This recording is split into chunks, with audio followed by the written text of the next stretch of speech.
Bem, boa tarde, alunos, boa tarde, equipe de estágio supervisionado. Meu nome é Vitor e hoje vou apresentar a aula sobre os conflitos nas gerais. Eu vou estar utilizando alguns slides aqui na tela do computador. Vou estar utilizando como material de suporte também o livro didático de História do segundo ano do ensino médio, do professor Givaldi Garcia, é a nossa aula de número 14 do livro, que fala um pouco sobre esse período da história. Então, nessa aula eu procuro aprofundar um pouco mais sobre os conflitos que envolveram o período de descobrimento de ouro na colônia portuguesa. Mas antes de eu iniciar a aula, antes de eu iniciar o desenvolvimento do conteúdo com os alunos, eu gostaria primeiramente de fazer uma atividade inicial. E qual seria essa atividade inicial? É a gente primeiramente fazer um debate, uma troca de informações para a gente analisar o que o aluno já sabe sobre o tema, o que o aluno já domina de conhecimento e aquilo que o aluno tem dificuldade de compreender. Então, nesse primeiro momento, nós vamos realizar um debate reflexivo. O que é esse debate? A gente vai procurar instigar o aluno a se compartilhar ideias com a turma. Então será feita algumas perguntas como: o que você sabe sobre as revoltas que aconteceram no período? Ou você acredita que houve revoltas? Ou você sabia que houve revoltas no período? Ou que um pode completar do conhecimento do outro? Essa é uma atividade que busca desenvolver uma dinâmica de quebra-gelo também entre os alunos, para que eles possam perder um certo bloqueio de querer compartilhar informações, de ter vergonha de falar em sala, mas também você como professor, você analisar de certo ponto em que nível a sua turma está, daquilo que o aluno sabe ou não sabe. Então, nessa atividade inicial, eu vou buscar propor isso, esse debate, tentando descobrir aquilo que o aluno sabe, o que o aluno não sabe, tentando aprofundar um pouco mais o conhecimento desse aluno sobre o assunto. Então, o objetivo é o quê? É desenvolver uma abordagem crítica sobre o tema, para que os alunos possam entender essa abordagem de uma forma mais tranquila, mais desenvolvida. Bem, vamos lá então. Então, primeiramente, nós precisamos contextualizar o panorama da região em relação às descobertas. Porque não adianta eu trazer um conhecimento sobre conflito, sobre a descoberta, e se não trazer um contexto para que os alunos possam entender a realidade daquele momento. Então, primeiramente, nós precisamos o quê? Analisar os contextos. E que contexto era esse? Primeiramente, nós devemos entender o quê? Qual era o objetivo das metrópoles?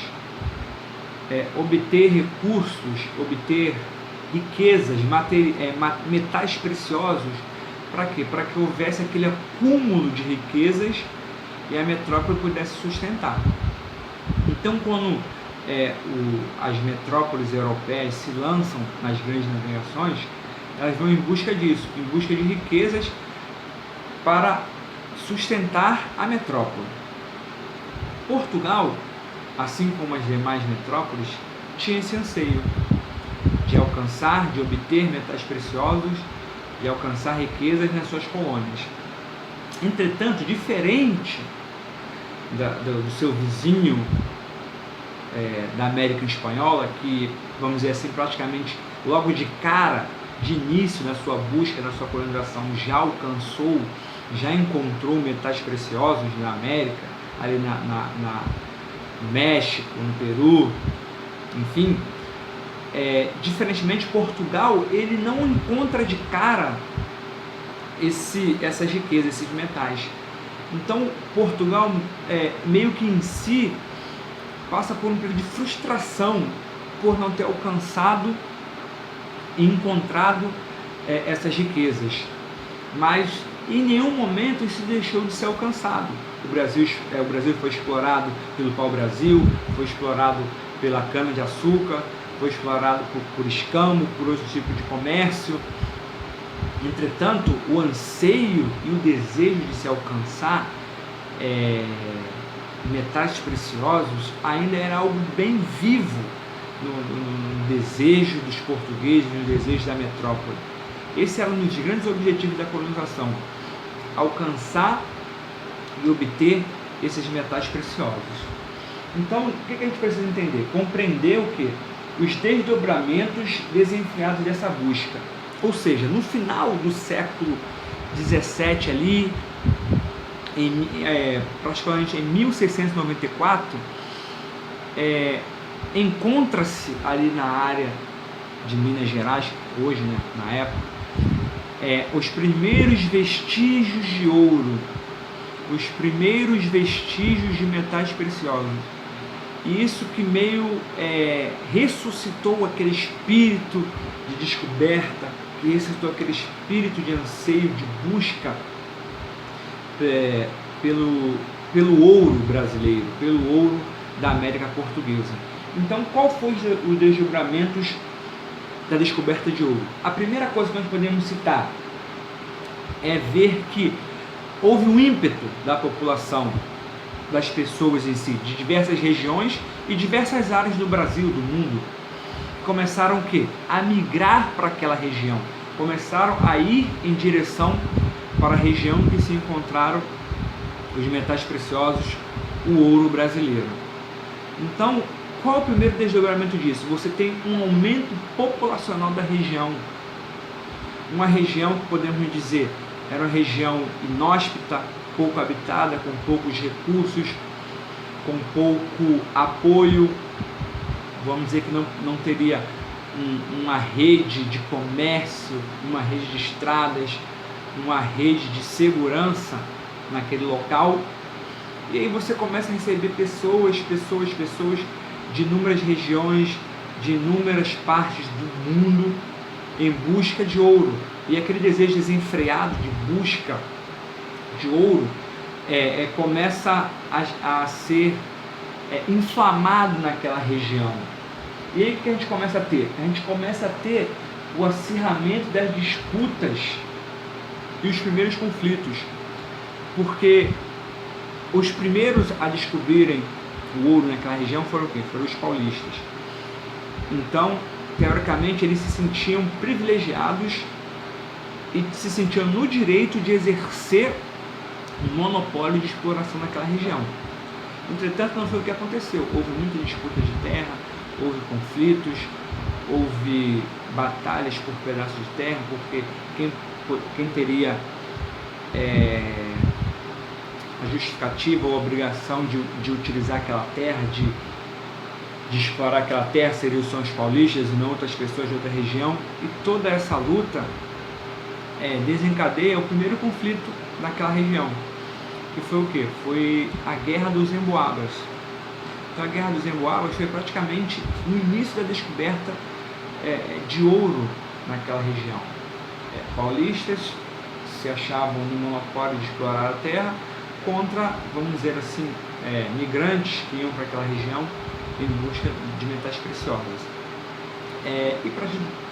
Para título de curiosidade, o termo Emboabas é um termo que vem da palavra tupi, né?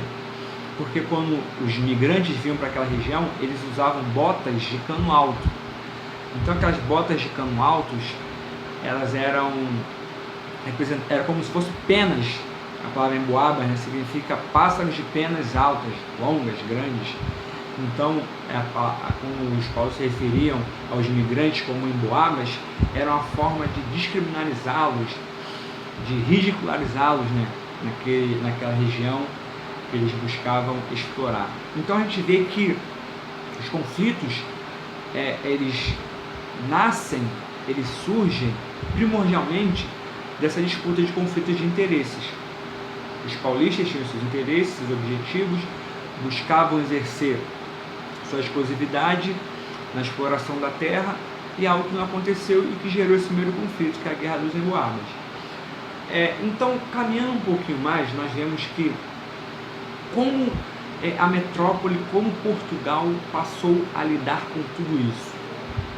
Como a metrópole passou a contornar os conflitos que estavam emergindo na colônia. Então nós vemos o seguinte,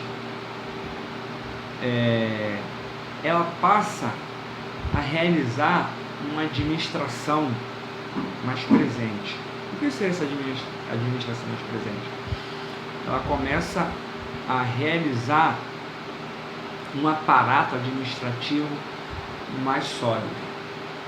O que esse aparato administrativo ele procurava? Ele buscava fazer com que todos aqueles recursos fossem transferidos para a metrópole. Então, primeiramente, o que acontece? Eles passam a montar uma hierarquia, uma estrutura que pudesse amparar, que pudesse reduzir os conflitos, que pudessem reduzir os problemas da região e que todo aquele aparato administrativo fosse passado para a metrópole. Então, dado esse primeiro momento de você entender o contexto, de você entender qual era o anseio da metrópole, de você alcançar metais preciosos, de como isso tudo se desdobrou em um aumento populacional da região. Esse aumento populacional se reverteu em conflitos entre os habitantes, entre os descobridores da região e os migrantes, que se desdobrou em um primeiro conflito, que foi a Guerra dos Emboabas, e que levou Portugal, a metrópole, a construir um aparato administrativo a fim de amenizar esses conflitos e de que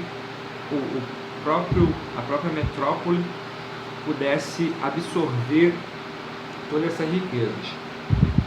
Bem, então, dado esse primeiro momento de contextualização, de entendimento do conflito, eu, como professor, elaboraria uma proposta de realizar algumas atividades do livro, algumas atividades do material didático. Então, no próprio livro aqui que eu utilizo como material de suporte, que é o livro do professor Vivaldi, eu orientaria os alunos a irem em direção à página 105 do livro, que traz alguns exercícios, e como exemplo eu vou citar aqui uma questão importante que seria interessante para o nosso debate.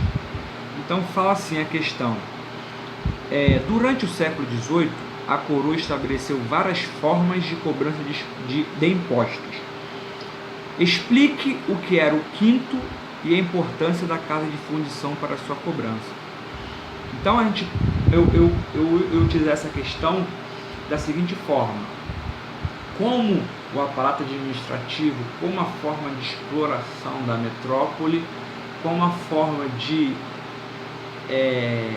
cobrança, impostos, mais impostos, começou a gerar um sentimento adverso nos atores políticos da região, que desembocou em outras revoltas. Então, como já comentei anteriormente, a administração portuguesa, que ela consegue criar um aparato administrativo para forçar aquela região a transferir os recursos para a metrópole. E aí o segundo ponto que é importante, que converge diretamente para o tema dessa aula, que é os conflitos, que é o quê? É a atuação e a motivação dos agentes. Primeira coisa que a gente precisa entender, que os agentes dessa região não eram atores passivos, não eram atores que não se importavam com o contexto daquela época. Portugal simplesmente não chegou lá de uma forma simples, estabeleceu suas regras, estabeleceu a forma de exploração e as pessoas aceitaram de uma forma passiva. Não. Conforme Portugal instalava seu aparato administrativo, os agentes, os moradores, eles buscavam concessões, eles buscavam amenizar, vamos dizer assim, esse tipo de exploração exercida por Portugal. Então nós podemos citar também como uma dessas medidas os descaminhos, que seriam os desvios de ouro para Portugal, como uma forma de você compensar as perdas pelos impostos. Então tudo aquilo que Portugal instalava, procurava colocar como forma de exploração, os agentes eles procuravam criar mecanismos, ferramentas para amenizar suas perdas, mas que futuramente gerou esses conflitos. E uma coisa importante que eu utilizaria nessa aula, que eu vou utilizar nessa aula, que seria a utilização de recursos, uso de fontes históricas como recursos na aula de história. Então eu vou utilizar um trecho também da obra do Padre Antonil, que fala sobre esse período que viveu, né? Então a obra que fala sobre esse período é o quê? Cultura e opulência do Brasil, por suas drogas e minas. Por que eu faço uso desse recurso, dessa fonte? Primeiramente, utilizando uma fonte fora das fontes que os alunos podem estar habituados. Então, utilizar uma fonte diferente. E segundo, aprofundar o debate, né? Então, vamos ler um trecho adaptado da obra do padre, vamos trazer um contexto, um debate, compartilhar ideias, tentar compreender qual era a visão do espectador que estava presente, mas que estava fora daquela realidade de exploração. Então, essa obra é uma das obras mais importantes do período, que é a obra do Padre Antonil. Então, nós trabalharíamos sobre o texto, compartilharemos ideias e depois trabalharíamos alguns debates, perguntas para aprofundar a questão do período. E aí partir por um conflito que necessariamente é mais específico, vamos dizer assim, que seria o quê? O conflito da revolta de Vila Rica, né? O conflito de Vila Rica, ele se dá basicamente nesse contexto, né? Que Portugal procura cada vez mais cercear perdas, mitigar suas perdas devido a desvio, a descaminhos, e os agentes, os atores daquela região, eles buscam concessões, buscam ali barganhar com a administração portuguesa, buscam barganhar com a administração, e que de certa forma, num primeiro momento ali, eles parecem que conseguem obter algum resultado, e Portugal meio que cede as aspirações, mas que no final é tudo um teatro, uma artimanha, e que no final todos aqueles revoltosos são presos, são mortos, são colocados como exemplos para aqueles que eram contra a administração portuguesa. Então esse conflito também reflete isso, né? Que uma região cheia de conflitos, cheia de problemas, cheia de exploração, cheia de dificuldade, mas de agentes que não se limitaram àquela situação. Dando continuidade aqui, também nós vemos sobre a situação de uma avaliação final. O que seria proposto nesse momento da avaliação final? Seria colocado solicitada que os alunos façam uma redação sobre o tema, sobre aqueles que chamaram a atenção sobre eles, sobre o que eles poderiam trazer de contexto sobre trechos da obra de Antonil, sobre o que foi debatido, sobre o que os alunos conversaram, sobre o que foi exposto na aula. E essa avaliação seria uma avaliação formal, né? Uma avaliação que valeria nota, uma avaliação que estaria fazendo parte de um quadro de pontuação. E como algo extra, uma pontuação extra, nós seria proposto também uma atividade interdisciplinar. Qual seria essa atividade interdisciplinar? Seria proposto que os alunos fizessem uma atividade em relação à descoberta do ouro. Qual é o valor que o ouro tem hoje, ou áreas de exploração de ouro na atualidade, nas áreas indígenas, que é uma realidade que nós temos vivido hoje, ou qual é a relação do ouro em reservas de materiais na sua relação econômica.